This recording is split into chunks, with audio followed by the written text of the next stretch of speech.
Alrighty, so now we're on day number 4 of Distributism week.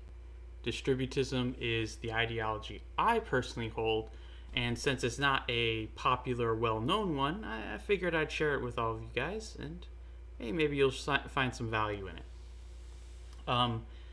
Today, we're talking about one aspect of it, which is that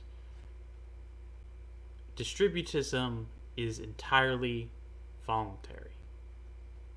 You see, the whole idea behind other ideologies, fascism, liberalism, socialism, whatever it is, the whole idea there is that someone gets to tell someone else what to do. For fascism, it's obvious, and for socialism, it's pretty obvious as well. If you have these government programs and this government industry, well, then someone in government is going to be calling the shots. And for liberalism, it's pretty much the same way, where someone is calling the shots. Maybe that might be a plurality of people, a lot of people. Maybe it might be only a select few. It doesn't really matter. The point being, someone's calling the shots. But for distributism, it's not that way. You see, you don't get to tell anyone else how to live their life. You can tell them how you want to be treated and how you don't want them to do certain things against you. And you can even tell them the consequences if they were to do those things. But you can't tell them, hey, this is what you have to do. And that's a big difference. The reason being, if you are an individual, if you are unique and special and have something unique and special to offer this world, then why do you get to tell other people what to do? Because they too are unique and special and have something unique and special to offer the world. And they know themselves way more than you do. They've been living with themselves their whole entire life. You haven't. And so, that's the thing here, is that everyone has something unique and special to offer the world. And when you put someone into a box and you tell them what to do and how to live their life, well, they might listen and they might not. And what if they don't? What if they don't listen? What should the consequences be? If you don't save money for retirement, well, what do? Maybe what you should do is you should steal from people while they're young, so that way they have to save for retirement. That way they can struggle their entire life with things being harder and money being tighter all the way, and then they can finally be old and retire and live off of cat food. You see, there are so many ways in which someone might not see eye to eye with you. They may think differently, believe different stuff. And to be an adult is to accept that. And to say that other people can have legitimate ideas even if they disagree with my own. That there's not one path to success, there's not one way success looks like. You see, some people like to have big families, and some people have no kids at all. But having a kid is a very important thing in your life, and the people who don't have kids, well, oftentimes when they get old, they don't have someone to look after them, and that's hard. And so we could just even all of that out if we forced everyone to have the same amount of kids, right? That's what China did. And now that is a ridiculous way to look at things. It's obviously ridiculous, it's obviously stupid, it's obviously arbitrary. Because any number of kids, no matter who you are, you say, okay, you're allowed 1. Now they change it, you're allowed 2. Like, what if you wanted 10 and your neighbor wanted 0? And this is the idea here, is that we have a understanding of ourselves that no one else does. And there's this idea that because we know so much, because you are so smart, and you are so capable, and you have so many good ideas, well then the solution to the world's problems is for everyone to adopt your ideas, because you have it figured out. But that's the wrong way to think about it. There's this idea that because you know what's best, that gives you the right to show everyone else what's best. And not merely by example, and not merely by teaching, but rather by force, by making it necessary. That you say drugs are destructive, and therefore no one should have any access to drugs. And so, if you have drugs, you go to prison. Well, let's listen to that logic. People might ruin their lives if they take drugs. Therefore, if someone takes drugs, we're going to ruin their life. You see, this idea that the ends justify the means, that if you make it difficult enough for somebody to ruin their life, then they won't. If you make it hard to fail, then people will succeed, obviously. But that's not how it works out. What ends up happening is a person takes drugs. It's a bad choice. It hurts them. It causes a lot of bad things to happen in their life. And then they get to prison. And unnecessary and arbitrarily decided punishment. It's not a natural consequence of having drugs. We decided prison was the consequence for having drugs. And then in prison, things get way harder for them. And you know what? They probably even learn how to be a criminal there. Because where are there more criminals than prison? And so now when they get out, they haven't learned their lesson with drugs because it was an arbitrary, unnatural consequence. They didn't hit but rock bottom, and so they haven't changed. And since they haven't changed, they didn't learn. And so they'll just do the same thing again. They'll just do it again and again and again. And that's how it goes. That's how all of this goes. Is people think the ends justify the means, but the means are the entire point. How you live your life is the value of your life.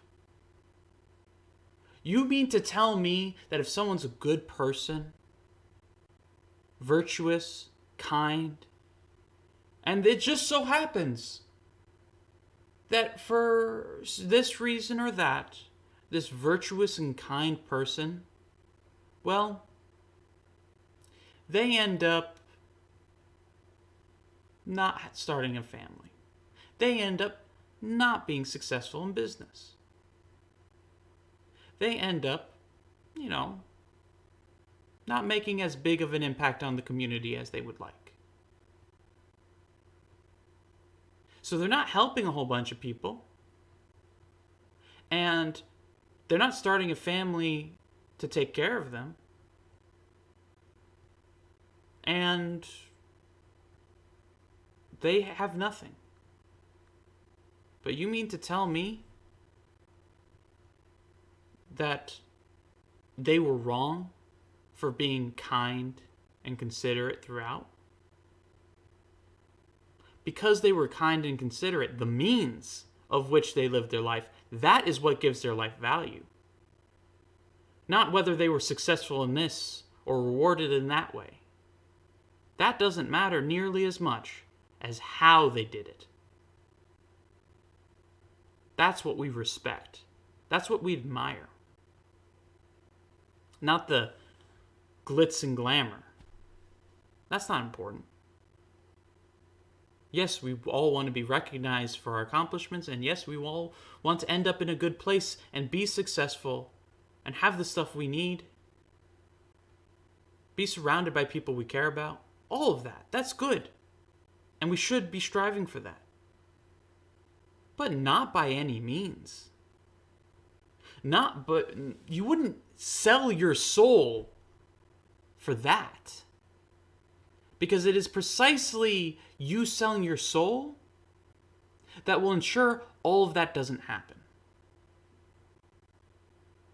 This goes back to the concept I've talked about before. That when you fear something will happen, and you are so obsessed with that fear that you end up making it happen. That you are so afraid that someone, maybe even your neighbor or your kid, could do drugs and ruin their life. And so you say, we can't let that happen. We will not let drugs ruin the lives of our kids.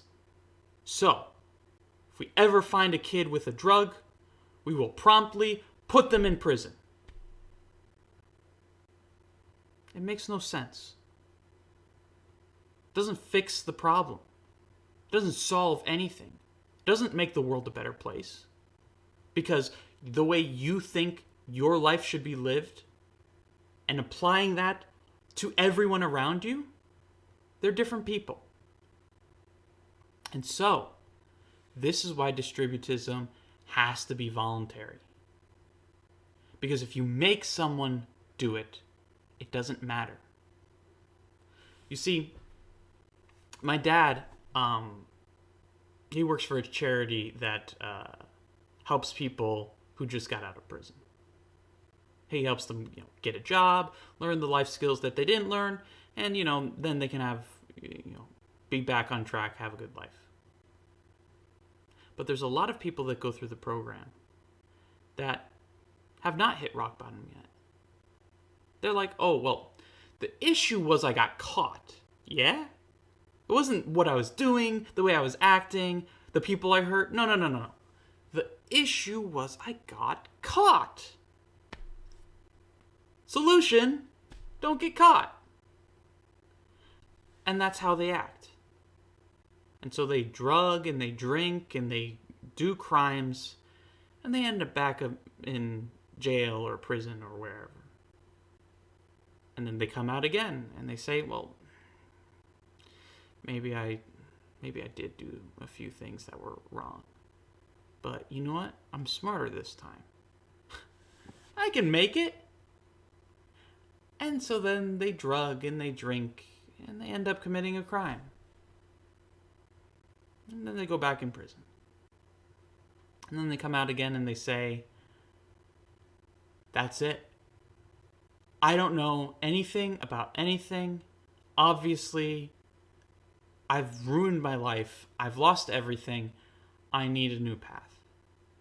And that's the type of person you can actually help. That's the type of person who will actually listen. And so I am not saying that we scale that up and force everyone to ruin their life before we ever give them any help.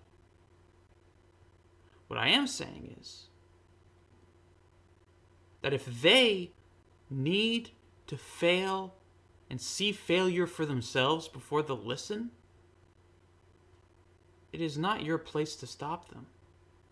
It is not your place to put on these arbitrary confines and restrictions. Warn them, yes. Tell them how bad it is, absolutely. Try to convince them every way you can. But force? How is that going to make things better? Because what that does is it makes them resent you.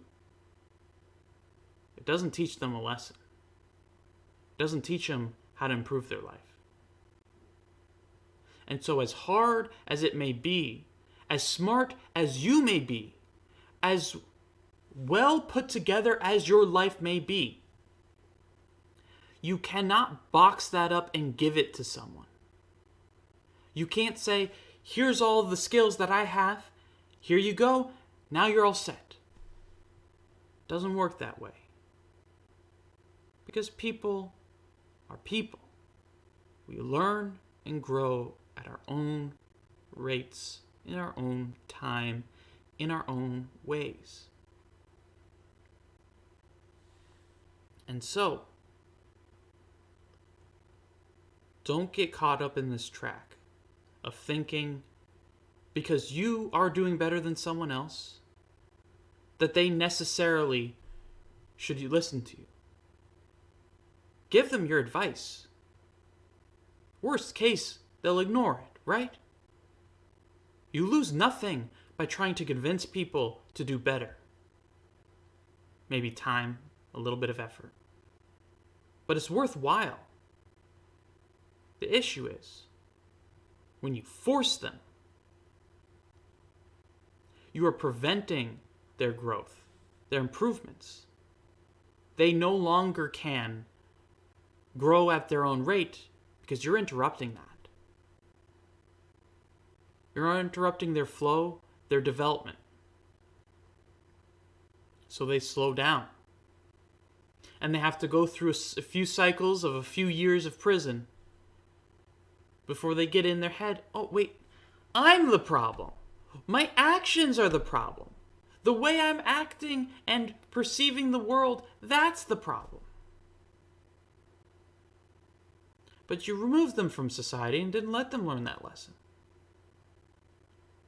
And now this is not to say that we get rid of this concept of prison altogether. It's not to say that we get rid of the idea that, hey, you can do something so bad that you shouldn't live here anymore.